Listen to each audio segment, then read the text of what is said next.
नमस्कार साथियों, जय उत्तराखंड, जय हिंद। मैं दिनेश सिंह बिष्ट, आपका साथी। साथियों, आज जो मैंने टॉपिक रखा है वो किसी कारण से रखा है और ये काफ़ी समय से चलता हुआ आ रहा है। मुझे लगा कि हमें कुछ ऐसा स्टेप लेना चाहिए जहाँ पे हम कुछ जानकारी अपने सभी साथियों के साथ, मित्रों के साथ शेयर कर पाए। और ये भी हर बार की तरह एक महत्वपूर्ण जानकारी मैं आपको देना चाहूँगा। तो आपसे निवेदन है कि अधिक से अधिक लोगों को इस लाइव में जोड़िएगा। हमेशा की तरह आप ये करते हैं, मुझे बहुत अच्छा भी लगता है कि लगातार लोग जागरूक हो रहे हैं। मुझे कई फ़ोन भी आते हैं। आज मैं करीब 5-6 घंटे से फ़ोन कॉल पर ही बिज़ी हूँ। उससे पहले एक मीटिंग भी हुई थी, कुछ वकील साथी हमारे मुझसे मिलने आए थे। कल भी ऐसा हुआ, कल भी एक मीटिंग में था। तो आज कुछ घटनाक्रम ऐसा हुआ जिसको देख के मुझे लगा कि मुझे सभी साथियों के समक्ष आना चाहिए और जो भी हमारे उत्तराखंडी किसी समस्या में फंसे हैं, वो कैसे उस समस्या से बाहर निकलें या हम क्या ऐसे प्रिकॉशंस बरतें जिससे कि हम ऐसी समस्या हमारे साथ ना आए।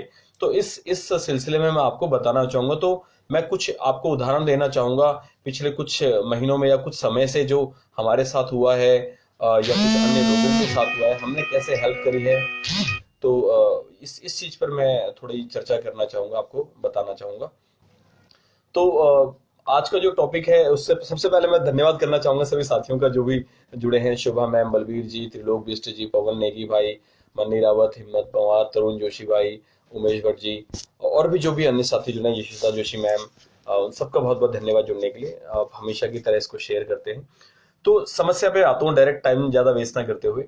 तो आज मेरे पास एक फोन आया। मैं इसलिए बता रहा हूँ कि मैं धीरे धीरे प्रशासनिक समस्याओं पर भी आ रहा हूँ, लीगल पर भी आ रहा हूँ, फैमिली पर भी आ रहा हूँ और जो अड़ोस पड़ोस में होती है उस पर भी आ रहा हूँ और जो एक द्वंद खुद से भी चलता है अपने मन के अंदर उस पर भी आ रहा हूँ। समस्या बहुत सारी तरह की है। तो पिछले कुछ समय से जो भी साथी, किसी के पास किसी भी साथी के लिए फोन आया होगा, मैं उदाहरण के तौर पे जैसे मेरे पास आज एक फोन आया। हमारे एक साथी, मैं नाम नहीं बताना चाहता हूँ, तो उनका फोन आया। उन्होंने बोला कि मेरा छोटा भाई है, उसको पुलिस ने पकड़ लिया है। मैंने कहा कहाँ पर पकड़ा है? उन्होंने बोला कि देहरादून में। मैंने कहा देहरादून में क्या करने गया था, क्या काम था? वो वहीं रहता है? कह रहे हाँ वो वहीं पर रहता है, लेकिन वो मुख्यमंत्री जी से मिलने गया था। मैंने कहा मतलब मुख्यमंत्री जी से मिलने गया था, पकड़ लिया उसको, ये कैसे हो गया? आप समस्या समझने की कोशिश कीजिएगा और उसके बाद मैं बताऊंगा कि इसमें प्रॉब्लम कहाँ पे आती है। इससे पहले भी हम एक सेशन लेके आए थे जिसमें हमने जो हमारे एक्स एसीपी हैं दिल्ली पुलिस में जो थे, श्री सतीश नौडियाल जी, उनको भी लेके आए थे और भुवन चंद जोशी जी, एक दिल्ली हाई कोर्ट के लॉयर हैं, उनको भी लेके आए थे। इसके अलावा हम एक दूसरे प्रोग्राम के अंदर भी मीनाक्षी जी हैं जो लॉयर हैं, दिल्ली हाई कोर्ट और सुप्रीम कोर्ट में भी हैं और दिल्ली हाई कोर्ट के बहुत ही सम्मानित व्यक्ति हमारे बहुत अच्छे समाजसेवी हैं, संजय दरमुड़ा सर, हम उनको भी लाइव लेके आए थे। तो इस तरह से हम ये बहुत सारे लोगों को लाइव लेके आते हैं। तो आज की मैं समस्या बता रहा हूँ और आपको ये बताने का प्रयास कर रहा हूं कि हम लोग या तो बहुत भोले हैं या बिल्कुल जागरूक होना ही नहीं चाहते या कुछ करना ही नहीं चाह रहे हैं। तो कुछ ना कुछ फर्क है और हमें क्या करना पड़ेगा? बहुत बड़ी चीजें नहीं है, थोड़ा सिस्टम को समझने का प्रयास करना पड़ेगा। जो ये व्यवस्था चलती है इसको समझने का प्रयास थोड़ा करना पड़ेगा।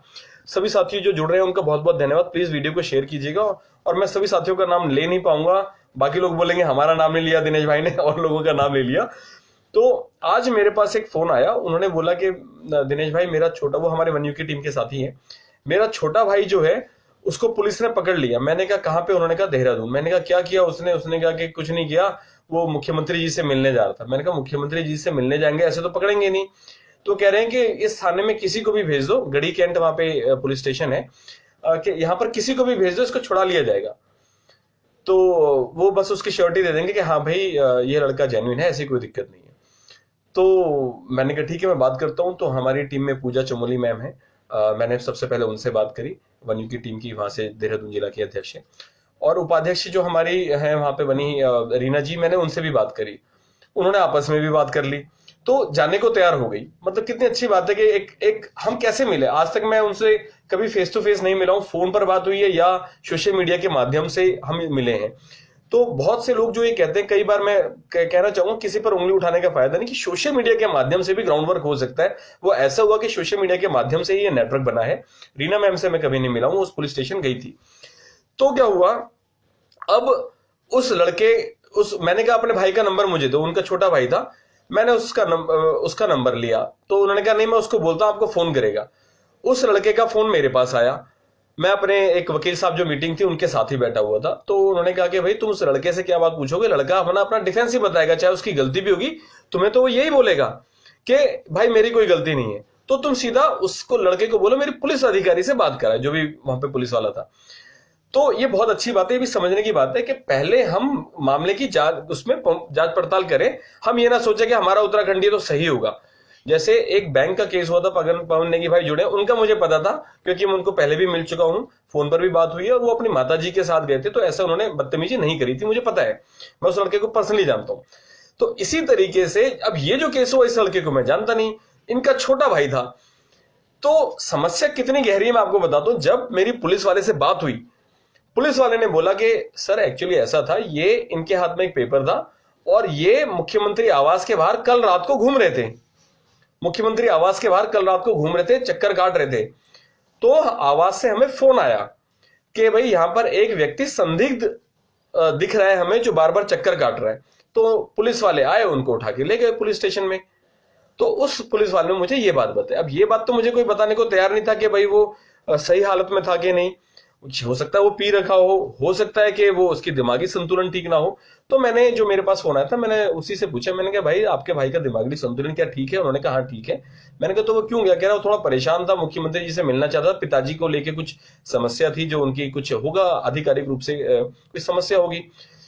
तो मैंने कहा यार आपको पता था? कह रहा उनका नहीं, मुझे बता के नहीं गया। तो जब वो फंस गया तब उसने मुझे फोन किया। मैंने कहा तो आपको वहां पर जाना चाहिए था। तो उन्होंने कहा भाई साहब मैं थोड़ा दूर हूं वहां से, इसलिए मैंने आपसे निवेदन किया, अगर टीम का कोई साथी है तो जा सकता है। तो समझने वाली बात है, वो जो भाई अपना गया, छोटा भाई, उसको उसको ये समझना चाहिए था, उसको प्रोसेस नहीं पता है कि मुख्यमंत्री जी से मिलने का एक प्रोसेस होता है। मुख्यमंत्री कोई आम व्यक्ति नहीं होता है, वो बहुत बहुत मतलब स्टेट का राजा होता है वो। तो मुख्यमंत्री जी से जब मिलने की बात हुई तो उस व्यक्ति को समझना चाहिए था कि उसका एक प्रोसेस है, किस टाइम जाना है, कैसे जाना है। हमारे लोग आज के टाइम पर इतने भोले हैं कि हमें यह नहीं पता है कि हमें किससे किस टाइम पर मिलने जाना चाहिए, उसका क्या प्रोसेस है। कम से कम एक एप्लीकेशन देंगे, अगर देने जाना तो दिन के टाइम जाते, जो सही समय है। रात के टाइम वहां घूमने का क्या औचित्य बनता है? तो वहां पर वो भाई गया और ये बात मुझे पुलिस वाले ने बताई। तो मैंने कहा ठीक है कोई बात नहीं। मैंने कहा सर इसमें समस्या क्या आ रही है, आप क्या आपके पास इस लड़के का आईडी कार्ड है कि नहीं? तो सबसे पहले हमें यह साबित करना पड़ता है कि हमारा कोई आईडी कार्ड है, हम जेन्युइन व्यक्ति हैं। तो कोई भी आप घर से बाहर निकलें, कहीं दूर जाएं, तो अपना आईडी कार्ड साथ में रखें। तो समस्या जो आती है वो सॉल्व ऐसे ही होती है कि पुलिस को लगेगा, अन्य प्रशासन के व्यक्ति को लगेगा कि आप एक जेन्युइन व्यक्ति हैं। तो ये कुछ चीजें धीरे धीरे करके समझ में आती हैं, हमें भी धीरे धीरे करके समझ में आ रही हैं चीजें। तो मैं ये बताना चाह रहा हूं कि अगर समस्या है तो उसका हल भी है, हालांकि समस्या की जड़ पे पहुंचना है। तो पुलिस वाले से बड़े अच्छे से मेरी बात हुई। मैंने कहा सर कोई बात नहीं है, मैं किसी को भेजता हूं, वैसे इनके पास अगर आईडी कार्ड है, आप इनका आईडी कार्ड देखिए, वो गलत व्यक्ति नहीं है। तो उन्होंने कहा ठीक है, मैं इसके आईडी कार्ड के बारे में पूछता हूं। मैंने कहा सर आपको ये पहले ही पूछना चाहिए था, आपने आईडी तो पहले मांगेंगे ना। कि उन्होंने कहा सर देखो ऐसा है, सीएम हाउस से हमें कंप्लेंट आई है, सीएम हाउस से जब हमें कंप्लेंट आती है तो हमें तो एक्शन लेना ही है, नहीं तो हमारी तो नौकरी पे बात आ जाएगी। लड़का भोला है, मैं अब ये बता रहा हूं, लेकिन हमें कहीं ना कहीं किसी के सिग्नेचर चाहिए। तो रीना मैम हमारी टीम से गई, रीना मैम का बहुत बहुत धन्यवाद।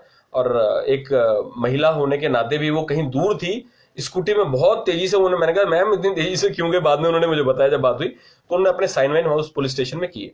तो ये एक फायदा है। थैंक यू रीना मैम, जय उत्तराखंड, आपका बहुत बहुत धन्यवाद, आप जुड़ गए हैं। तो आपने जो आज हेल्प करी, ये सम्मानजनक वाली बात है। और हमें ऐसे ऐसे साथी चाहिए आज के टाइम पे वनयू की टीम के अंदर, जो बिल्कुल आंख बंद करके तैयार हो जाए काम करने के लिए। लेकिन हम खुद नहीं चाहते हमारे टीम के साथी कहीं फंसे, इसलिए पूरी जानकारी जुटाना आवश्यक है। ये आज का जो किस्सा है मैंने आपको बताना चाह रहा था। अब मैं आपको किस्सा बताता हूं 2 दिन पहले का, 4 दिन पहले का। मेरे पास एक फोन आया रहा था पिछले 2 महीने से, एक हमारे साथी हैं संजय भाई, उनका मुझे फोन आया कि सल्ट क्षेत्र से कोई व्यक्ति हैं, वो उनको हेयर कटिंग का काम सीखना है। हमने एक प्रोजेक्ट चलाया था जिसमें हम फ्री ऑफ कॉस्ट ट्रेनिंग देंगे, उनका खाने पीने रहने का सारा इंतजाम हम करेंगे, हम करेंगे मतलब हमारी वनयू की टीम करेगी। और वो वापस व्यक्ति जब सीख के जाएगा ट्रेनिंग के बाद, तो उसके वहां पर हम 3 महीने का उसके दुकान का किराया देंगे, और उसको कुछ जो इंस्ट्रूमेंट खरीदना है उसका भी हम खर्चा उठाएंगे, जितना भी हम कर सकते हैं। तो इतना हमने सब कुछ करने का। आप सोचिए किसी व्यक्ति को उसका आना जाना, खाना पीना, रहना, बिजनेस सेटअप, सब कुछ काम करके दे रहे हैं, केवल किस लिए कि वापस उत्तराखंड जाके काम करेगा, अपने उत्तराखंडी कुछ और लोगों को भी सिखाएगा।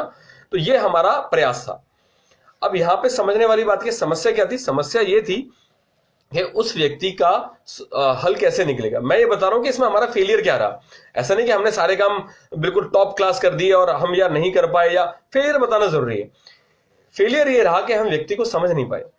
वो 2 महीने से मुझसे फॉलोअप कर रहा था, मैंने उससे कई बार फॉलोअप किया, और मैंने जो हमारी जान पहचान थी, एक मेरा छोटा भाई है, तो मेरे दोस्त का छोटा भाई है, मेरा जिगरी दोस्त है, उसका छोटा भाई है, संतोष रावत नाम है उनका, और वो हेयर स्टाइलिस्ट हैं।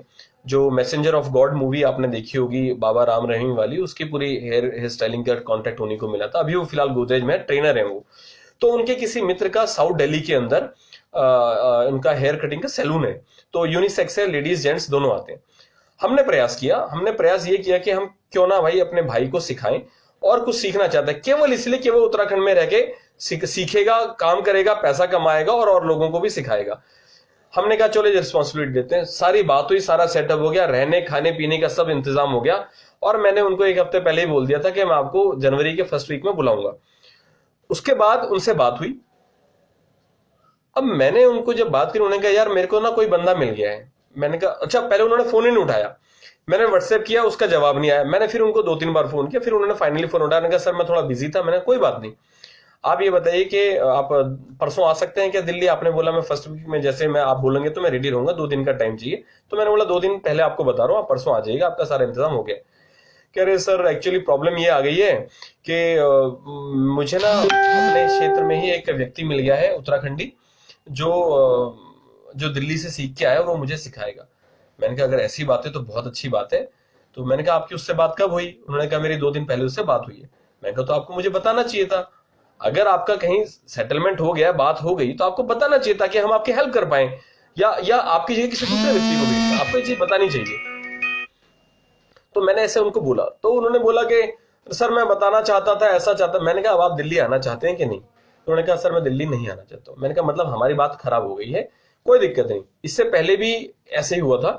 तो ये समस्या आती है। अब ये समस्या ये है यहाँ पर कि हम अपने लोगों को समझने में गलती कर रहे हैं, या हम कुछ ऐसा काम कर रहे हैं कि जिससे लोगों में गलत संदेश जा रहा है, मुझे समझ नहीं आया। तो शायद मुझे फिर जब मैंने कुछ और लोगों से डिस्कशन किया कि यार हम उसका आना जाना रहना खाना फ्री, सब कुछ फ्री कर रहे हैं। तो लास्ट टाइम पे जब मेरी उससे बात हुई, मैंने कहा केवल आपको आने के लिए पैसे देने पड़ेंगे, इसमें कोई गलत बात नहीं है। मैंने कहा मैं भी देखूं कितने जिम्मेदार व्यक्ति हैं, वो यहाँ पर आते हैं, उसका पैसा वापस कर देता है, 500 600 700 रुपए 1000 रुपए जो भी उनका टिकट लगता है, वो हम सारा पैसा वापस करने वाले थे। लेकिन मैं केवल भावना देखना चाह रहा था। तो यहां पर समस्या यह है कि हमारे उत्तराखंडी लोग जो काम करना चाहते हैं, उनका खाली हमारी संस्था नहीं, अन्य भी बहुत सारी संस्थाएं सपोर्ट करना चाहती है, लेकिन समस्या का समाधान कहां से मिलेगा? वो व्यक्ति अपनी समस्या लेके आता है, लोग समाधान करने का प्रयास करते हैं। तो यहां पर जो समस्या है वो ये है कि हम अपने लोगों की रिस्पेक्ट कर पा रहे हैं कि नहीं, हम ये समझ पा रहे हैं कि नहीं कि कोई कितना एफर्ट कर रहा है हमारे लिए। यहां पर ये दूसरी समस्या है। तो कोई भी व्यक्ति अगर आपकी मदद करता है तो हमें उसको सपोर्ट करना चाहिए। जो इससे पहले वाला केस बताया, उस केस में भी उसका भाई जब छूट गया था, 2 घंटे बाद मैंने उसको फोन किया। मैंने कहा भाई तेरा भाई छूट गया है, तूने मुझे बताया क्यों नहीं? कह रहा सर मैं आपको फोन करने वाला था। तो ये बहुत दिल दुखता है कि यार सब कुछ किया, तुम्हारा भाई छूट छाट गया, तुमने एक बार फोन करके बताया नहीं कि भाई छूट गया। वो तो मैंने पता कर लिया था, वो अलग बात है। तो इसी तरीके से इस केस के अंदर भी अगर उनका कहीं दूसरी जगह इंतजाम 2 दिन पहले हो गया तो उनको बता देना चाहिए था, ताकि सामने वाला बंदा भी इंतजार ना करे, हमारी भी बात खराब ना हो। तो हमारे लोग इन चीज को सीरियसली नहीं लेते। तो समस्या यहां पर है। तो पहले वाले केस में जो समस्या थी कि प्रोसेस नहीं पता था कि मुख्यमंत्री जी से मिलने का प्रोसेस क्या है। दूसरे केस में समस्या ये निकल के आई कि किसी भी व्यक्ति के लिए सारा इंतजाम करके दिया है और वो फिर भी आगे बढ़कर कार्य करने के लिए तैयार नहीं है। तो हमने डिसाइड किया, मैंने 2-3 लोगों से बात करी कि हम किसी भी व्यक्ति की फ्री ऑफ कॉस्ट मदद करेंगे ही नहीं। इससे पहले भी दिल्ली के अंदर ही 3 लोग हमें मिलने आए थे। हमने झटका मीट का ट्रेनिंग का प्रोग्राम किया था, ये एक प्रोजेक्ट चलाने का प्रयास किया था। तो 3 लोग मुझसे मिलने आए, हमने पूरे सोशल मीडिया में डाला था। ये बात है कोरोना शुरू होने से जस्ट पहले की। तो 3 लोग मेरे पास आए, उन्होंने कहा दिनेश भाई हमें सीखना है। ऑफिस में आए मिलने रोहिणी में, दिल्ली में। तो हमने यहाँ पे किसी से बात करके रखी थी और उन्होंने कहा कि सिखा देंगे। आज भी मैं जिनसे नॉनवेज लेता हूँ वो हमारे हिंदू भाई हैं, झटका मीट ही खाता हूँ मैं। तो उससे हमने नॉनवेज लिया। मैंने कल भी उससे, मैं 2 दिन पहले उनसे मिला, तो मैंने कहा भाई साहब हमारे लड़कों को सिखाना है उत्तराखंड के अंदर, ताकि हम झटका मीट आप जो साफ सफाई से अच्छे से बनाते हैं। उन्होंने कहा कोई बात नहीं भाई जी, आप ले आइए उनको। तो मुझे बहुत खुशी है कि लोग इस चीज की रिस्पेक्ट करते हैं कि लोग अपने क्षेत्र के लोगों के लिए काम करना चाहते हैं। वो 3 लोग आए थे मेरे पास, उनका खाना पीना रहना सब फ्री, ट्रेनिंग फ्री, उसके ट्रेनिंग मुर्गा की और बकरा दो चीज काटने की, और वापस उत्तराखंड जाके उनको 2 बकरे, 5-10 मुर्गियां और 3 महीने का किराया, जैसा मैं बता रहा हूं, ये सारी चीज का हमने सेटअप, सारा इंतजाम बोला, कह रहे हम करेंगे हम करेंगे हम करेंगे। उसके बाद मैंने तीनों को कम से कम 3-3 बार फोन किया, कोई रिस्पॉन्स नहीं। मतलब आज हम ये जानना चाहते हैं कि क्या हमारी ओर से कुछ कमी है या कमी उनके ओर से है। तो हमने ये फ्री वाला कंसेप्ट ही बंद कर देना चाहते हैं। इसके अलावा तीसरा केस बताता हूं। एक हमने महिलाओं के लिए भी ब्यूटिशियन का हमने काम, ये इसी प्रोजेक्ट के अंदर, जैसे हम ये सेल्फ एम्प्लॉयमेंट की बात करते हैं, तो हमने महिलाओं के लिए ब्यूटिशियन का भी काम किया। हमारे पास 3 फोन आए, हमारी टीम के पास 3 फोन आए, और 3 लड़कियों के आए, वो तीनों पौड़ी की थी। तो हमारे एक साथी हैं नैनीताल क्षेत्र में, नैनीताल जिले के अंदर हल्द्वानी रामपुर रोड पे श्री मोहन सिंह रावत जी हैं। उनकी वाइफ जो है, उनका ब्यूटिशियन का काम है, और उन्होंने कहा कि दिनेश भाई, वो खुद वन्यू की टीम से जुड़े, तो मेरी वाइफ फ्री में सिखाएगी, इसकी कोई दिक्कत नहीं है, खाने पीने रहने का भी हम देख लेंगे, यहाँ पे करवा लेंगे, जो आना चाहता है आ सकता है। उसके अलावा दिल्ली के अंदर हमारे साथ एक मैडम जुड़ी हैं, उनका नाम कुसुम है, और उनका साउथ दिल्ली के अंदर मेहरौली में क्षेत्र में उनका ब्यूटिशियन का सेंटर है, वो भी हम चाहते थे कि वो करें। तो हमने इसके अलावा करावल नगर से भी एक हमारे साथ मैडम जुड़ी हुई हैं। तो हम चाहते हैं कि ये सारे के सारे लड़कियां जो आके काम करें। अब हमने इनको बोला आपको अपने भाई के साथ आना पड़ेगा, या आपको अपने पिताजी के साथ आना पड़ेगा, या आपका कोई यहाँ रिश्तेदार होगा। हम आपके रहने का किराए का ले सकते हैं, लेकिन रिस्पॉन्सिबिलिटी ले सकते हैं, खाने की ले सकते हैं, लेकिन आपको कहीं से लिखवाना पड़ेगा, क्योंकि महिलाओं के केस में हमें बहुत ज्यादा सतर्कता बरतनी पड़ती है। उत्तराखंड के अंदर से आज भी बहुत सारी लड़कियां गायब हो रही हैं, और हम ये नहीं चाहते कि किसी को मौका मिल जाए कि वन्यू की टीम ने ये ऐसा कुछ काम किया कि वहां से घर वालों की मर्जी के बिना ऐसा काम किया। तो हम अपनी जिम्मेदारी समझते हैं। तो यहाँ पर जो मैं समस्या की बात कर रहा हूँ कि आखिर जिसके पास समस्या है तो समाधान भी होगा। तो यहाँ पे समस्या ये आती है कि जब हम कोई प्रोजेक्ट सामने लॉन्च करते हैं, बहुत सारे लोग जो जुड़ते हैं हमारे साथ, इन चीजों को समझते हैं, तो क्या वो नेक्स्ट स्टेप लेके अपनी जिम्मेदारी समझते हैं कि नहीं यार, हाँ हमें ऐसा भी करना चाहिए, इनकी भी कोई रिस्पॉन्सिबिलिटी बनती है। तो सामने वाले की भी जिम्मेदारी समझें, उसकी समाज के प्रति क्या क्या क्या क्या विश्वसनीयता है, उस पर भी थोड़ा सा हमें ध्यान देना चाहिए, सामने वाले की रेपुटेशन भी थोड़ा ध्यान देना चाहिए। अब मैं आता हूं एक केस पे। मेरे पास एक फोन आया था कुछ महीने पहले। उन्होंने बोला कि भाई मेरी ये जागरूकता की बात है कि मेरी पड़ोसी से लड़ाई हो गई है, तो आप लोग आ जाओ। मैंने कहा मतलब सर आपकी पड़ोसी से लड़ाई हो गई, हम लोग क्यों आ जाएं? उन्होंने कहा यार आप तो वन्यू की टीम वाले हो, आप 4-5-7 लड़के लेके आ जाओ, इसकी पिटाई करेंगे। मैंने कहा सर हमारा ही वो काम नहीं है। अगर आपके पड़ोसी से लड़ाई है, पुलिस में जाइए। अगर पुलिस, ये प्रोसेस बताने का कार्य कर रहा हूं कि जो समस्या है उसको कैसे सुलझाया जाएगा। हमने कहा अगर आपके पड़ोसी से लड़ाई हो गई, आप सही व्यक्ति हो, आप पुलिस में जाके कंप्लेंट करो। पुलिस अगर आपकी कंप्लेंट नहीं लिखती है तो आप हमें बताओ, प्रशासनिक रूप में हम आपके साथ खड़े रहेंगे। उन्होंने कहा यार तुम तो बड़ा ऐसा बनते हो वैसा बनते हो। मैंने कहा सर हम कोई इलीगल काम नहीं कर सकते, ना हम कभी करेंगे, ना किसी को हम गाइड करते, हम ऐसा करना भी नहीं चाहते। तो अगर किसी के साथ समस्या है, कोई प्रशासनिक समस्या है, जैसे बैंक में हुई थी इससे पहले, पुलिस स्टेशन, कई सारी चीजें हैं, कई सारे केस हैं, कहीं पर बच्चा खो गया, कहीं पर कोर्ट की प्रॉब्लम आ गई। तो यहां पर क्या समस्या आई? यहां पर समस्या ये आई कि उस व्यक्ति ने ये सोचा कि इस वन्यू की टीम के लड़के आएंगे और पड़ोसी को पीटेंगे और मेरी धाक बन जाएगी। तो ये समस्या है कि ये प्रोसेस समझने की जरूरत है। अगर आपका किसी से लड़ाई झगड़ा है, सबसे पहले आप उससे प्यार से बात कीजिए, आस पड़ोस के लोगों को मिलकर वो समस्या सुलझाइए, ये प्रोसेस है। उसके बाद अगर फिर भी नहीं चलता तो आप पुलिस में कंप्लेंट कीजिए। पुलिस वाले काम नहीं कर रहे तो हमें बताइए, अब दिल्ली के अंदर तो कोई दिक्कत ही नहीं है। तो वो भाई साहब ने भी ऐसा ही बात करी, तो वो अभी अलग हो गए। मैंने कहा चलिए सर कोई बात नहीं, आपकी विचारधारा है। अब मैं आपको एक समस्या, मतलब इस तरह के बहुत सारे फोन हमारे पास आते हैं। एक समस्या और बताता हूं। एक फोन में मैं पहले भी बता चुका हूं शायद, कोरोना संकट के टाइम पर बहुत सारे लोगों के फोन आते थे कि सर हमारी सैलरी नहीं मिल रही है हमें। मैंने कहा आपको सैलरी नहीं मिल रही है, आप ये प्रूव कर सकते हैं कि आप यहाँ पर नौकरी करते थे? उन्होंने कहा नहीं, क्योंकि अपॉइंटमेंट लेटर ही नहीं है। तो ये जागरूकता की बात है। समस्या तो आएगी क्योंकि हमारे लोग जब अपॉइंटमेंट लेटर तक नहीं ले रहे हैं, कहीं पर काम कर रहे हैं, वो कंपनी ने उसको रखा भी है कि नहीं, मैं कैसे विश्वास कर लूं? हो सकता है उसने वहां से 6 महीना पहले नौकरी छोड़ी हो और आज वो उस चीज का पैसा मांग रहा है कि भाई ये टीम तो दिलवा देगी। तो ये अगर इस विचारधारा से आ रहे हैं तो प्लीज ऐसा ना करें। एक प्रोसेस है हर चीज का। अगर कहीं पर आप नौकरी करते हैं, वहां से डॉक्यूमेंट जरूर लें, उससे चेक के थ्रू पेमेंट लें, कैश के थ्रू ना लें। अगर कैश से ले रहे तो आप उसकी रिसीट लीजिए, साइन कीजिए, स्टंप लगवाइए। तो बहुत सारे केस आए इसमें, बहुत सारे केस आए। 1-2 जगह हमने फोन किया तो थोड़ा बहुत उनको 50% पैसा मिल गया था। बाकी लोगों ने साफ मना कर दिया जी हमारे यहाँ पैसा ही नहीं है, और ना हम उनसे निकलवा सकते क्योंकि उनको भी पता है लीगली हम कुछ प्रूव कर नहीं सकते। तो एक केस हमारे पास आया जहां पर उनका पैसा फंसा हुआ था, मैं पहले भी बता चुका हूं, जो नए साथी जुड़े हैं उनको बताना चाहूंगा। उनका 72,000 रुपए फंसा था। हमने कोशिश करी और उनका पैसा 60,000 रुपए उनको अगले दिन ही मिल गया। हमने बात करी, हमने कहा सर देखिए हमारे पास, हम एनजीओ से बोल रहे हैं, हमारे पास ऐसे प्रूफ्स हैं, आप इस तरीके से इस संकट के टाइम पर ऐसा नहीं कर सकते, और नहीं तो हम लीगल कार्रवाई जो भी जरूरत पड़ेगी तो वो भी करेंगे। तो एक ईमेल भी उनको डाल दिया था। थोड़ा सा डर गए थे क्योंकि वो उसमें सरकारी लोग भी इन्वॉल्व थे, तो उनको उनकी 60,000 रुपए मिल गए। उन्होंने कहा बाकी 20 जो 12,000 रुपए हैं वो 2 महीने बाद आपको मिलेंगे, जो पीएफ का जो क्लियरेंस होता है उसके साथ साथ। अब एक हफ्ते बाद वो बंदा पी के दारू पी के मुझे गाली देता है फोन पे कि भाई तुम ऐसे हो, वन यू की टीम ऐसी है, तुम ऐसे हो, तुम ऐसे हो। तो हमें भी ऐसा है, भगवान की दया से गालियां हमें भी आती हैं। तो कुछ कई बार क्या होता है, हम ऐसा चाहते नहीं गाली वाली किसी को देना, ऐसा कुछ गलत कार्य, लेकिन मैंने भी उसको स्ट्रिक्ट लैंग्वेज में समझाया कि देखिए ऐसा है कि इस तरह की बातें आप ना करें, प्रोसेस जो है वो प्रोसेस फॉलो किया गया है। आपने हमें बोला, हमने उनको ईमेल भेजी है, उनको समझाया है, अगर ऐसा कुछ होता है तो हम लेबर कोर्ट में जाएंगे। हमारे साथ हरीश बिष्ट जी हैं जो हमारे एक वकील हैं, जो company matters and labour court के हैं।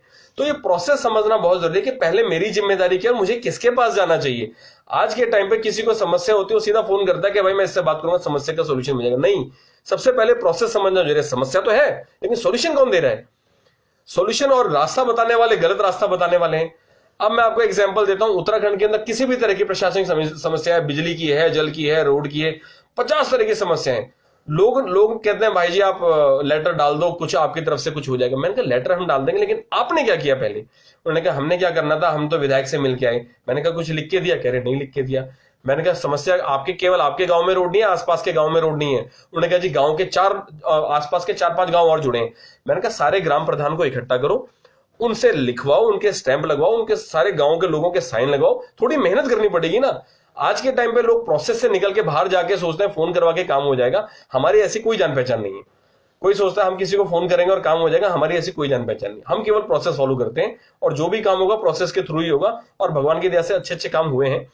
तो आरसी भट्ट जी कह रहे हैं समस्या उत्पन्न ही ना होने पाए, इस विषय पर भी ध्यान दीजिए। जी सर, बिल्कुल सही बात है। समस्या तभी उत्पन्न नहीं होगी जब सारे लोग जागरूक होंगे। जब जागरूक समाज ही एक अच्छा कार्य कर सकता है, या फिर एक जागरूक नेता जैसे योगी आदित्यनाथ जी हैं। उन्होंने कहा कि भाई वो जो अभी 5 लोग मारे गए हैं, ऊपर से जो ब्रिज गिर गया था, तो उसमें 5 लोग जो मारे गए, उन्होंने कहा ये कैसे हो गया? तो एक नया कानून ही बना दिया। टाइम ही नहीं, नया कानून बनेगा कि भाई इसका खर्चा गवर्नमेंट क्यों देगी? गवर्नमेंट तो ऑलरेडी पैसा दे रही है ठेकेदार को, तो ठेकेदार उसको पैसा देगा। इसी तरह से हमारे उत्तराखंड के अंदर भी जितनी भी रोड की समस्याएं हैं, कोई रोड टूटती है तय समय से, हमारे लोग पूछते ही नहीं है कि भाई इस रोड की गारंटी कब तक है। ठेकेदार, हमें पता ही नहीं, उसने रोड बना दी, 1 महीने में टूट गई। अगर रोड बनाई तो कम से कम कितने बार उसका रिपेयर होना चाहिए, कोई तो गाइडलाइन होगी। लेकिन को पूछेगा कौन? क्योंकि सब फोन पर सारी बात पता करना चाहते हैं। तो ऐसे नहीं चलेगा। इसमें इसका प्रोसेस है। इस समस्या का क्या प्रोसेस है? मैं बता, बिजली, पानी, सड़क, किसी भी तरह की समस्या है तो उसका भी प्रोसेस यही है कि आपके पास, मैं बार बार प्रोसेस इसलिए कह रहा हूं कि आपके पास हर चीज का डॉक्यूमेंट होना चाहिए कि आपने ये काम किया था और आपकी सुनवाई नहीं हुई है। ये सबसे ज्यादा जरूरी है। और वो डॉक्यूमेंट तभी वही बंदा बना पाएगा जो जागरूक होगा। जो जागरूक नहीं है वो ग्राम प्रधान को बोलेगा, ग्राम प्रधान बोलेगा ठीक है उससे बात करता हूं, यार वो नहीं कर रहा है, वो नहीं कर रहा है, वो नहीं कर रहा है, ऐसे ही चलेगा।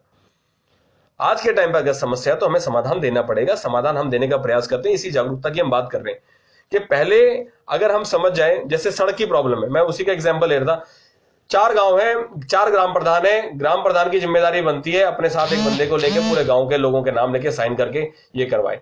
वहां से उसकी एक कॉपी जाएगी जो पीडब्ल्यूडी डिपार्टमेंट है उसमें जाएगी, दूसरी कॉपी विधायक के पास जाएगी, तीसरी कॉपी डीएम के पास जाएगी, चौथी कॉपी बीडीओ के पास जाएगी, 5वीं कॉपी जो जाएगी क्षेत्र पंचायत सदस्य के पास जाएगी, 6ठी कॉपी जो जाएगी जिला पंचायत सदस्य के पास जाएगी, 7वीं कॉपी जो जाएगी वो जाएगी जिला पंचायत अध्यक्ष के पास।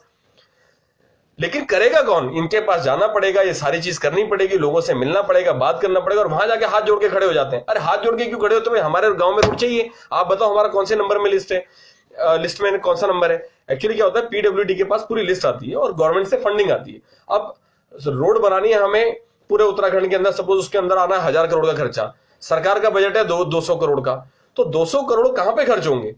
1000 करोड़ की जगह केवल 200 करोड़ खर्च करने, तो ओनली उसका 20% यूज हो सकता है। ये भी हमें समझना पड़ेगा। अगर हम ये चीज नहीं समझ पा रहे हैं, लेकिन हमें ये पता होना चाहिए कि अगर बजट आएगा तो हमारा कब तक आएगा, अगले साल में आएगा, और हमारा नंबर किस नंबर पर, हम लिस्ट में हमारा नंबर, हमारे गांव की रोड का नंबर किस नंबर पर है, और अगर वहां पर रोड बनी नहीं सकती है तो उसका क्या कारण, उनको लिख कर देना पड़ेगा, लेकिन कोई पूछे तो सही। और फोन आते हैं, भाई जी हमारे यहाँ रोड नहीं बन रही। अगर रोड नहीं बन रही तो आपने क्या किया उसके लिए, कितने डॉक्यूमेंट्स आपके पास है, क्या आपने पता किया कि पीडब्ल्यू डिपार्टमेंट के अंदर ऐसा हुआ है नहीं हुआ है। और विधायक के पास तो बहुत बड़ी पावर है, विधायक के पास, जिला पंचायत अध्यक्ष के पास तो बहुत बड़ी पावर है, वो तो अपने बजट में से रोड बनवा के दे सकते हैं। लेकिन क्या उन 4 गांव के जो भी लोग हैं, मिला के 50 लोग तो होंगे, क्या 50 लोग जाके विधायक के पास बोले कि भाई ये रही एप्लीकेशन, इस पे आप काम कीजिएगा, हम आपके पास 1 हफ्ते बाद जवाब लेने आते हैं, और अगर आपने ऐसा नहीं किया तो हम अगले हफ्ते आते हैं, आप हम बताइए, टाइमलाइन बताइए कितने टाइम में होगा। और अगर ऐसा नहीं हो पाता है तो आप हमारे गांव से वोट नहीं मिलेंगे, और हमारे जिस गांव में रिश्तेदार है उन सबको बोलेंगे, क्योंकि आपकी लिस्ट में नंबर होना चाहिए, आपको पता होना चाहिए विधायक ने कितना पैसा खर्च किया। जब अगर हमें पता चलेगा कि विधायक ने इतना पैसा खर्च किया है, तभी तो हम काम कर पाएंगे। उसको उसको ऑलरेडी 5 करोड़ रुपए साल का मिल रहा है, उसके अलावा वो अलग से अप्रूवल ले सकता है प्रोजेक्ट बेसिस पे। उसने किस चीज का अप्रूवल लिया, हमने आज तक कितने, अपने दिल पे हाथ रख के बोलना कि हमने कितने विधायकों से हमने पूछा। हमने अपनी वेबसाइट पे मैंने परसों जब मैं लाइव आया था, मैंने दिखाया था कि वेबसाइट पे एक लिस्ट डाली हुई है, उस लिंक डाला हुआ है कि आप अपने हर ग्राम सभा लेवल पे, क्षेत्र पंचायत, जिला पंचायत लेवल पे, ब्लॉक लेवल पे कितना खर्चा किस किस चीज के लिए आया है सरकार की तरफ से, वो देख सकते हो, उसकी प्रोग्रेस रिपोर्ट है। इसके अलावा हम विधायक से क्यों नहीं पूछते हैं, इसके अलावा हम जो जो हमारे ग्राम प्रधान हैं, हम उनको लेके क्यों नहीं जाते हैं, और ये ग्राम प्रधान बोलने में क्यों डरेंगे। कमी किसकी है, कमी हमारी, क्योंकि हमें समस्या का सॉल्यूशन नहीं पता है, और हम पता करना भी नहीं चाहते। सबसे बड़ी चीज है, हमें ये सोचते हैं कि उनके पास जाएंगे, बात हो जाएगी तो काम हो जाएगा। ये है। दिलीप सिंह रावत जी कह रहे हैं कि उत्तराखंड में शराबबंदी कैसे हो सकती है, कोई सुझाव बताएं। सर, शराबबंदी उत्तराखंड के अंदर नहीं हो सकती, मैं उसका कारण बता रहा हूँ। बीजेपी सरकार जो आई थी वो ये बोल के आई थी कि उत्तराखंड के अंदर हम शराबबंदी करेंगे। ये आप सबको पता है, पिछली बार उनका मैनिफेस्टो में था, गूगल पे आप सर्च करके देखें, बीजेपी के मैनिफेस्टो के अंदर खूब उनके किसी भी नेता के भाषण सुनना 2017 वाले इलेक्शन से पहले के, आपको पता चलेगा। शराबबंदी जो करने की पावर है, ये केवल और केवल सरकार के पास है। अच्छा, सरकार करती है लाइसेंस इशू, और उस लाइसेंस का एक पीरियड होता है, इतने साल तक तुम्हारा लाइसेंस है। अब जिससे सरकार पैसा ले चुकी है, उसको उसको तो मतलब उसको इतने टाइम तक तो खोलना ही पड़ेगा। अब ये तभी हो सकती है शराबबंदी जब सरकार के मन के अंदर है, जिस तरह से बिहार के अंदर है, जिस तरह से गुजरात के अंदर है। सरकार तभी करेगी जब लोगों का प्रेशर पड़ेगा। आज कितने लोग शराबबंदी के अगेंस्ट खड़े होने को तैयार हैं। हम बोलते होते हैं, अब हमारे पास तो बहुत लोग सजेशन दे देते हैं, समस्या है जी, शराब समस्या है, आप इस पे कुछ करो। भाई, हमारे पास इतना टाइम नहीं मिलता। हमने कहा सर आप लीड कीजिए, हम सपोर्ट करते हैं।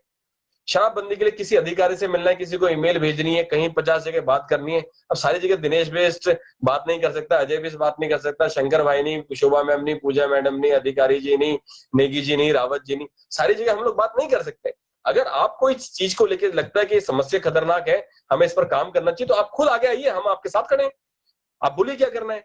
लेकिन किसी को लीड करना पड़ेगा। मेरे पास मैं 4 5 6 आइटम लीड नहीं कर पाऊंगा, नौकरी भी है और भी 50 काम है, फोन पे बहुत बिजी रहते हैं। तो यहां पर भी वही समस्या है प्रोसेस की, हमें प्रोसेस ही नहीं पता। अगर ये जानकारी है कि शराबबंदी तो केवल सरकार ही कर सकती है, लोगों के कहने पर शराबबंदी तभी होगी जब लोग इतनी बड़ी संख्या में सारे विधायकों को लिख के देंगे, उनके पास जाएंगे। भाई, हर विधायक के पास उसके एरिया से 1000 लोग पहुंच गए, 70,000 लोग पहुंच गए 70 विधानसभा के अंदर, शराब बंद होनी चाहिए। अब तो बंद होगी, नहीं तो आपको पता है कि शराब क्या, एक परिवार से एक व्यक्ति को नौकरी मिलेगी, हर विधायक के पास 1000 लोग पहुंच गए तो, नहीं तो अगली बार आप चुन के नहीं आओगे, आपकी सरकार चुन के रहेगी। खुल के बोल दो, क्या डर लगता है, लेकिन बोलेगा कौन। तो यहाँ भी प्रोसेस का चक्कर है। अब मैं आता हूँ एक पुलिस केस पे आता हूँ। हुआ क्या कि एक बच्चा खो गया था, और वो उत्तराखंडी व्यक्ति है, हमारे दिल्ली के अंदर ऐसा हुआ। तो पुलिस जो थी वो कंप्लेंट लिखने को तैयार नहीं थी। तो किसी ने बोला कि दिनेश भाई ऐसा ऐसा है। मैंने कहा नहीं, बच्चा खो गया, आप पुलिस के पास मत जाओ, पहले सीधा 100 नंबर पे फोन करो। ये मैं बता रहा हूँ कि कंट्रोल रूम का ऐसा सिस्टम होता है। तो अगर आप 100 नंबर पे फोन करते हैं तो आपकी कॉल रिकॉर्ड होती है, पुलिस आपके पास आएगी, वो आपको थाने लेके जाएगी, फिर आपकी कंप्लेंट लिखी जाएगी, तो एफआईआर लिखी जाएगी। तो वो एफआईआर नहीं लिख रहे थे, तो हमें भी कुछ हमारे साथियों ने फोन किया, तो हम पहुंचे और वहां पे करीब 50-60 लोग इकट्ठे हो गए थे। और फिर हम उस जगह पे गए जहाँ पे बच्चा खोया। तो पुलिस वालों के साथ मिलकर पूरा छाना बीना, कहीं बच्चा 12 साल का बच्चा था, इधर उधर तो नहीं चला गया। उसके बाद वापस आए तो एक हमारे पुलिस में जानकार हैं, दिल्ली पुलिस में, तो मैंने उनसे रिक्वेस्ट करी कि सर आप कुछ अगर दबाव डलवा पाओ, तो थोड़ा सा दबाव डलवा पाए हम एक उच्च अधिकारी से, और उस जो एसएचओ थे, एसएचओ साहब के ऊपर दबाव डलवाया, 24 घंटे के अंदर लड़का मिल गया और उसको कोई लोग किडनैप करके लेके गए थे और उसको छोड़ दिया गया, क्योंकि इनको सब पता होता है क्या सिस्टम है, क्या है, पुलिस बहुत तेज है, तो उनको छोड़ दिया गया। अब यहाँ पे प्रोसेस क्या था, यहाँ पे उन्होंने क्या किया, यहाँ भी उन्होंने हमसे कांटेक्ट किया या और भी कुछ संस्थाओं से कांटेक्ट किया था, 2-3 संस्था के लोग आए थे। तो इसमें सबसे पहले प्रोसेस ये था कि सबसे पहले 100 नंबर पर ही फोन करना चाहिए था। हमारे पास जो सुविधा उपलब्ध है सबसे पहले उसी पे काम करना है, और 3 बार फोन करने पे उसका एस्केलेशन हो जाता है। सेम नंबर से अगर 3 बार फोन जाता है, ये प्रोसेस पता होना चाहिए। कैसे पता होगा? जब हम समाज से जुड़ के रहेंगे, जब लोगों से मिलते रहेंगे, बात करते रहेंगे, वकीलों से, पुलिस वालों से, रिपोर्टर से, बहुत लोगों से मिलेंगे, बात करेंगे, तब ये चीजें पता चलती है। हमें भी नहीं पता थी, धीरे धीरे पता चलती है, लोगों से मिलते हैं, बात करते हैं, सर इसका सोल्यूशन बताइए। तो आज मेरी बात उत्तराखंड के एक पुलिस अधिकारी से हुई थी। मैं एक दूसरे पॉइंट पे आता हूँ अभी। तो यहाँ इस केस में बता कि कभी भी कोई समस्या होती है, क्रिमिनल जो भी क्रिमिनल चार्जेस हैं, उसमें इमीडिएटली आपको 100 नंबर पे फोन करना है। अभी तो 112 हो गया है। तो आज उत्तराखंड पुलिस के एक साथी से मेरी बात हुई। मैंने काफी अच्छी बात हुई। मैंने उनको ये बोला कि सर आप मुझे ये बताइए कि कौन से पार्टी जो है उत्तराखंड में अच्छा काम करती है। अब इसमें समस्या क्या थी कि उत्तराखंड के ना कांग्रेस अच्छा सा काम करके गई, ना बीजेपी अच्छा काम कर रही है। बीजेपी तो उसकी भी बात निकल के आ गई। तो इसका इसका सोल्यूशन क्या है? और मैं, पुलिस वाले आप हैं, मैं इसलिए पूछ रहा हूँ कि आपको अंदर की चीजें सारी पता होती हैं, क्योंकि वो इंटेलिजेंस के व्यक्ति हैं। तो उन्होंने कहा कि जी बहुत अच्छी बात है भाई जी, आपने मुझसे पूछा। मैं बस इतना बताना चाहूंगा कि सरकारें सारी एक जैसी हैं, इसमें नेता अच्छे आने चाहिए। हर पार्टी के अंदर अच्छे नेता है, कांग्रेस में भी अच्छे नेता है, बीजेपी में भी अच्छे नेता है, लेकिन अच्छे नेता आगे नहीं आना चाहते। वो चुपचाप समाज सेवा करते रहते हैं, चुपचाप थोड़ा बहुत काम करते हैं, तो उनको कभी आगे भी नहीं आने दिया जाता। तो ये उन्होंने जब बात बोली, मुझे बहुत खुशी हुई, क्योंकि ये बात हम काफी समय से बोलते हुए आ रहे हैं।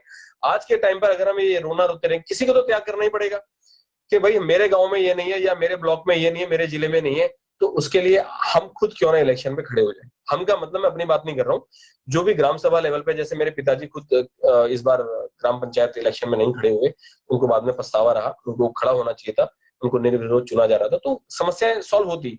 जब पढ़े लिखे लोग खाली कंप्लेंट करेंगे तब काम नहीं चलेगा। अब यहाँ पर क्या समस्या है? समस्या तो समाधान भी है। समस्या यह है कि भाई गांव में कोई काम नहीं हो पा रहा है। क्यों नहीं हो पा रहा है? क्योंकि जो ग्राम प्रधान है वो बहुत सारे, मैं सारे ग्राम प्रधान की बात नहीं कर रहा हूँ, पर अच्छे ग्राम प्रधान बहुत कम है। तो वो क्या करता है, गांव वालों की ये समस्या, आपकी वो समस्या, ये सारी चीजें लेकर हम क्या करेंगे, आपका ना मैं बैंक में जाके ये काम करवा दूंगा। जैसे अभी किसी भाई से बात चल रही थी टॉयलेट को लेके, तो उन्होंने कहा कि भाई टॉयलेट का पैसा ये खा जाते हैं। तो आपको भी पता है, इसके ऊपर तो मूवी भी बन चुकी है। तो वो ग्राम प्रधान क्या करता है, वो कहता है कि भाई तुम्हें 10,000 रुपए मिलने, मैं तुम्हें 5,000 दे दूंगा, 5,000 मैं कर लूंगा, मेरे को इतना काम करना पड़ता है, ऐसा करना पड़ता है। और गाँव के लोग बोलते हैं ठीक है भाई, बैठे बैठे पैसा आ रहा है, टॉयलेट तो हमारा पहले से बना हुआ है। तो जब लोगों के मन के अंदर ही इतना ज्यादा करप्शन घुसा हुआ है, हम क्यों किसी अधिकारी को लेके बात करते हैं? तो इसका सोल्यूशन, जो समस्या है तो सोल्यूशन भी है। समस्या ये थी कि भाई सारी जगह करप्शन है, और जो लोग करप्शन बोलते हैं करप्शन है, करप्शन है। सर क्या आप खुद अपने ग्राम प्रधान के इलेक्शन पे खड़े हुए? क्या आप जिला पंचायत के इलेक्शन पे खड़े हुए? क्या क्षेत्र पंचायत के इलेक्शन पे खड़े हुए? अगर आप नहीं खड़े हुए तो हम ज्यादा बार बार सवाल ना करें। मैंने अपने पिताजी को भी बोला, पापा आप या तो इलेक्शन में खड़े होते, या आप किसी को बुरा मत बोलिए। वो लोग जिन्होंने काम करना है वो करेंगे, जिन्होंने नहीं करना वो नहीं करेंगे, आप उसमें कुछ नहीं कर सकते। तो अगर हम सोचते हैं कि हमने जिम्मेदारी उठाई तो हमें ही काम करना पड़ेगा, किसी और को नहीं बोल सकते। तो अब मैं आता हूँ एक वकील साहब वाला केस बताता हूँ। एक हमारे मित्र हैं जो आज मुझे मिलने भी आए थे। हमारी उत्तराखंड की एक लड़की को एक लड़का भगा के लेके आया। वो हिंदू लड़का है, हरियाणा से है। तो वो उस लड़की को भगा के लेके आया। वो अपनी दीदी के यहाँ पर कहीं आई थी पढ़ने, उनके साथ रहती थी, और वो उसको, लड़के के पड़ोसी में लड़का था, उसके साथ अटैचमेंट हो गया। उसने कहा भाई अब मैं गाँव नहीं जाऊंगी, मैं कहीं नहीं जाऊंगी, दीदी के पास कहीं नहीं जाऊंगी, अब मैं इस लड़के के साथ रहूंगी। वो लड़के के साथ करीब 1-1.5 महीना रहे। उसने कहा शादी करूंगा, शादी करूंगा, शादी वादी कुछ नहीं करी, और लड़का छोड़ छाड़ के चला गया। अब सीन ऐसा है कि ये केस आया मेरे मित्र के पास। अब वो लड़की कहती है कि मुझे कानून में बहुत शक्ति है, कानून में, अब मतलब वो फिल्मी चीजें जो देखी हुई है, जवान लड़की है 22-23 साल की, कि हमने कानून में बहुत ताकत है, हम ऐसा कर देंगे, वैसा कर देंगे, उसकी मैं खाट खड़ी कर दूंगी। उसने कहा भाई तू नौकरी क्या करेगी? अब वो आपको क्या बताऊं, मतलब इतना दुख होता है। अब जागरूकता नहीं है ना, हमें क्या करना चाहिए, कैसे करना चाहिए, और घर वाले समझें, जिम्मेदारी समझाएं। 6,000 रुपए महीने की नौकरी कर रही, दिल्ली के अंदर 6,000 रुपए महीना, ना अपनी बहन के पास जा सकती, ना अपने गांव जा सकती, ना किसी को, अब हमें ऐसा बोलना नहीं चाहिए, मुंह दिखा सकती, लेकिन अब वो कह रही कि मेरे को तो कोई एक्सेप्ट ही नहीं करेगा। लड़के ने एक्सेप्ट नहीं किया। तो अब इन्होंने जब दबाव डाला गया, हमारे मित्र, मैंने बोला सर इनका उत्तराखंडी लड़की थोड़ा स्पेशल आप देखिएगा, जो भी आपकी तरफ से काम हो सकता है फोर्स कर सकते हैं। तो उन्होंने फोर्स करके पुलिस में जो भी था एफआईआर लिखवाई। तो उन्होंने बोला मैं तो लड़की से शादी कर रहा हूँ। तो लड़की से शादी कर ली, पुलिस केस रद्द हो गया और उसने फिर से लड़की को छोड़ के चला गया। 2 बार धोखा। कैसे हम अपने लोगों को समझाएं, हम कैसे बताएं कि इन चीजों से कुछ नहीं होने वाला। प्लीज जागरूकता रखिए। समाज के अंदर जब उठते बैठते हैं, लोगों से ज्यादा मिलना शुरू कीजिए। जब से व्हाट्सएप फेसबुक आया है, लोगों ने मतलब इतनी दूरियां बना ली हैं, दिखने को करीब है लेकिन दूरी इतनी ज्यादा बन चुकी है। हम ये दूरी को हम कैसे कैसे कैसे कम करें, उसका एक ही सोल्यूशन है, बात करें। व्हाट्सएप फेसबुक पे तो चलता ही रहेगा। अभी व्हाट्सएप पे प्राइवेसी आ गई, मेरे को पूरी पॉलिसी पढ़नी है। आज नवीन तिवारी भाई का भी फोन आया था, भाई एक नई समस्या खड़ी हो गई है कि व्हाट्सएप की प्राइवेसी पॉलिसी में क्या हमारी सारा डेटा चला जाएगा। तो जो भी हमने एनालिसिस देखे हैं, पढ़े हैं, उसको भी मैं कंप्लीटली देख नहीं पाया हूँ। अगर मुझे कुछ ऐसा लगेगा कि आप सबके साथ जानकारी शेयर करनी चाहिए, मैं खुद आईटी फील्ड से हूँ, तो मैं आप सभी के साथ ये जानकारी शेयर करूंगा। अब मैं एक नई समस्या पे आता हूँ। एक हमारे उत्तराखंडी परिवार है, उसके प्लॉट पे कर लिया कब्जा। वो यूपी के अंदर आता है, राम पार्क एक जगह है जो साथी जानते हैं। उनके प्लॉट पे, वो अपने ही प्लॉट पे मकान नहीं बना पा रहे हैं, गुजर लोग कब्जा करने के लिए आ गए। मेरे किसी ने बताया होगा तो मेरे पास फोन आया कि दिनेश जी ऐसा ऐसा हो गया और हमारे प्लॉट पे कब्जा कर रहे हैं, हमें बनाने नहीं देना चाहते। वो कह रहे हैं कि ये तो प्लॉट हमारा है, और वो पेपर भी दिखा रहे हैं। तो ये चीजें तो आपको पता बहुत आसान है, लेकिन योगी जी ने एक बहुत अच्छा काम किया कि भू माफियाओं के ऊपर उन्होंने एक अलग से पोर्टल बना रखा है। तो भू माफिया पोर्टल पे उन्होंने कंप्लेंट करी थी, और मैंने ट्विटर के माध्यम से हमारे आईटी से योगी जी को टैग कर वहां के जो विधायक हैं उनको भी टैग करके डाला। और आधे घंटे के अंदर उस लड़की का मैंने नंबर भी डाला था। उस लड़की का फोन, लड़की के पास विधायक जी का फोन आ गया, जी क्या समस्या है। तो ये बहुत उनके साथ समस्या ये आई कि उन्होंने पुलिस में भी कंप्लेंट करी, उन्होंने ऑनलाइन भी कंप्लेंट करी, लेकिन उनको समझ में नहीं आता आगे कैसे होगा। तो प्रोसेस लेकिन लड़की ने फॉलो किया। उनका लड़का भी था, लेकिन परिवार वाले ऐसे थे कि भाई मेरा बेटा है, अकेला बेटा है, उसको कोई गुजर लोग मार मूर ना दे, क्योंकि लड़ाई झगड़ा वहां पे आम बात है, लोनी साइड का एरिया है। तो हम अब डर भी लगता है। और उस पूरी कॉलोनी का नाम आप जान के हैरान हो जाएंगे, उसका नाम है उत्तराखंड कॉलोनी। उत्तराखंड कॉलोनी के अंदर जहां 80-90% उत्तराखंडी लोग रहते हैं, वहां पर 2 गुजर या 3 गुजर आके धमकी देके चले जाते हैं, और जो उनके जो काम करने वाले मिस्त्री थे उनको थप्पड़ मार के चले जाते हैं। तो आज हमें यह सोचना चाहिए कि हम कहां पर खड़े हैं, क्या हमने उत्तराखंड में छोड़ा और क्या हम यहाँ पर लेके आए।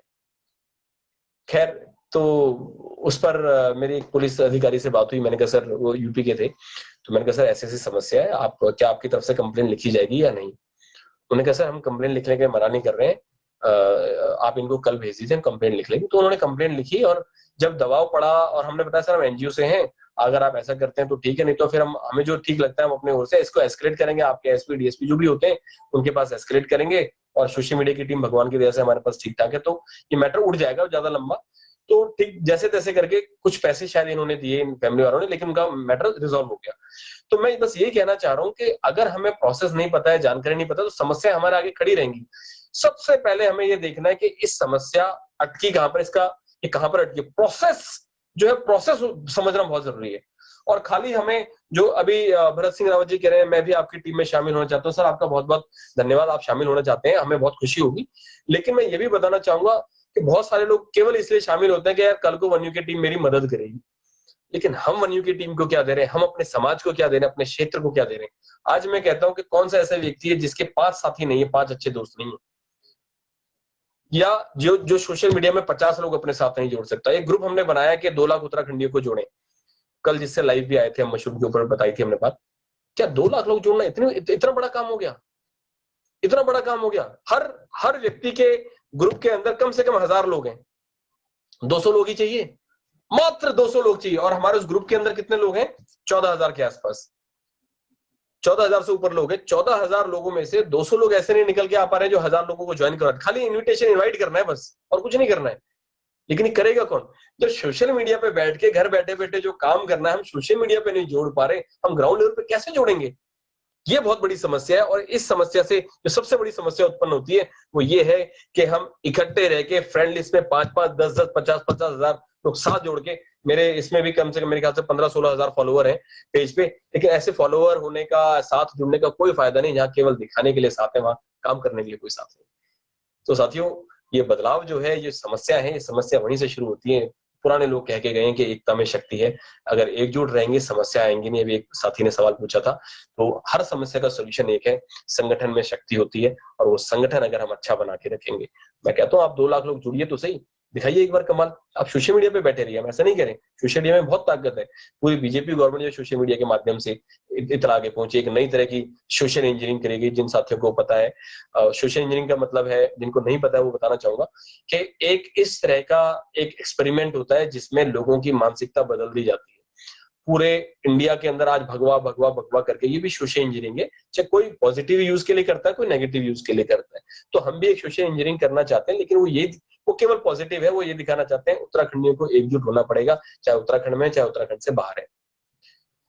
तो बहुत बहुत धन्यवाद आप सभी साथियों का। और जो भी साथी जुड़ना चाहता है हमसे, मेरा नंबर मेरे पेज पे आपको मिल जाएगा, फिर भी मैं बताना चाहूंगा 95 52 51 58 57 9552515857।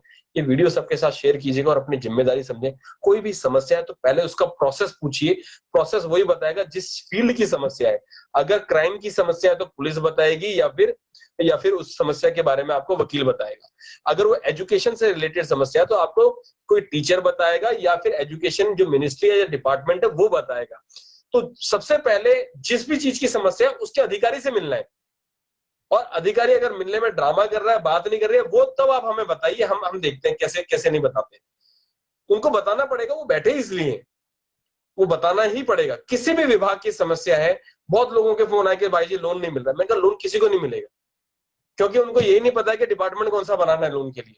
मुख्यमंत्री स्वरोजगार योजना MSY, किसी को पता ही नहीं। ऑनलाइन अप्लाई कर दो, किस डिपार्टमेंट से कहां से क्या होना है ये खुद सरकार को नहीं पता। जल्दीबाजी में लोगों का दिल रखने के लिए कर दी, क्योंकि सारे लोग त्रिवेंद्र सिंह रावत जी के अगेंस्ट हो गए थे, बीजेपी के अगेंस्ट हो गए थे, और होंगे, बिल्कुल होंगे। जब काम अच्छा नहीं करोगे तो अगेंस्ट ही होंगे, सपोर्ट में कौन खड़ा होगा। आज उत्तराखंड के लोग क्या, पूरे इंडिया के लोग जो हैं सारे योगी जी के सपोर्ट में बैठे हुए हैं। क्यों बैठे? वो तो उत्तराखंड के मुख्यमंत्री नहीं है, लेकिन काम इतना अच्छा कर रहे हैं। तो जो अच्छा काम करेगा उसकी तारीफ होगी, जो गलत काम करेगा उसका विरोध होगा। इसमें कोई गलत बात भी नहीं है। तो सभी साथियों को मैं बताना चाहूंगा कि जो भी वन यूके टीम से जुड़ना चाहते हैं, हमारे पास बहुत सारे माध्यम है। हमारी वेबसाइट है, गूगल में आप वन यूके लिखेंगे आपको 50 तरह की चीजें मिल जाएंगी, हमारी वेबसाइट मिल जाएगी। फेसबुक के अंदर आप वन यूके कभी भी डाल दीजिए, ग्रुप है हमारे पास, पेजेस हैं। व्हाट्सएप के अंदर भी, हमारे फेसबुक के अंदर पूरी लिस्ट है व्हाट्सएप की, आप जिस भी क्षेत्र से आप उस पर जुड़ सकते हैं। कॉन्टेक्ट अस का ऑप्शन है। तो जो भी साथी जुड़े हैं उनका बहुत बहुत धन्यवाद। समय ले लिया मैंने ज्यादा, और मैं जाते जाते जैसे हमेशा एक शेर बोलता हूँ, तो एक शेर कहना चाहूंगा, मेरा ही लिखा हुआ है कि भड़कते थे शोले जो आंखों में, वो बुझ गए कैसे। आंखों में मतलब उत्तराखंड क्रांति जो हमारी हुई थी 1994 के अंदर, एक उत्तराखंड बनाने के लिए जो लोगों ने बलिदान दिया था, और घर से लोग निकलते थे बिल्कुल ऐसा कि कुछ कर देंगे उत्तराखंड के, मर जाएंगे, मिट जाएंगे। समय तो वही आ गया है। तो आज मैं उन्हीं जो भी सीनियर लोग हैं जो उस क्रांति का पार्ट रहे हैं, मैं खुद उस टाइम 11वीं कक्षा में था 1994 में, तो उनके ऊपर मैं ये कहना चाहता हूं कि भड़कते थे शोले जो आंखों में, वो बुझ गए कैसे। उठते थे सर जो फख्र से, आज झुक गए कैसे। अब कई लोग बोलेंगे झुके कहाँ हैं, ये क्या हुए। मैं बताना चाहूंगा बिल्कुल झुके हुए सर हैं सर। आज के टाइम पे हमारे लोगों को बैंक में चले जाएं, प्रोसेस नहीं पता है। उसके अलावा हम पुलिस से बात करने में डरते हैं, हम कोर्ट में जाने से डर रहे हैं, हम किसी अधिकारी से बात करने में इतना डर लग जाता है। हम डरते क्यों रहते हैं? इसीलिए कहा उस टाइम तो ऐसे लोग चले थे कि बस पूछो मत, के भड़कते थे शोले जो आंखों में, वो बुझ गए कैसे। उठते थे सर जो फक्र से, आज झुक गए कैसे। चलते थे राहों में तो तूफान उठते थे, हर कदम पे उत्तराखंडी आज रुक गए कैसे। हर कदम पे उत्तराखंडी आज रुक गए कैसे। रुकना नहीं है, छोड़ना नहीं है, ये आखिरी टाइम है बदलाव का। यही पीढ़ी है जो बदलाव लेके आएगी। आप जो लोग देख रहे हैं, चाहे सोशल मीडिया के माध्यम से जुड़े, जागरूकता लेके आइए, बदलिए अपने लोगों को, जगाओ, जागो, लेट्स डू इट। जय उत्तराखंड, जय हिंद।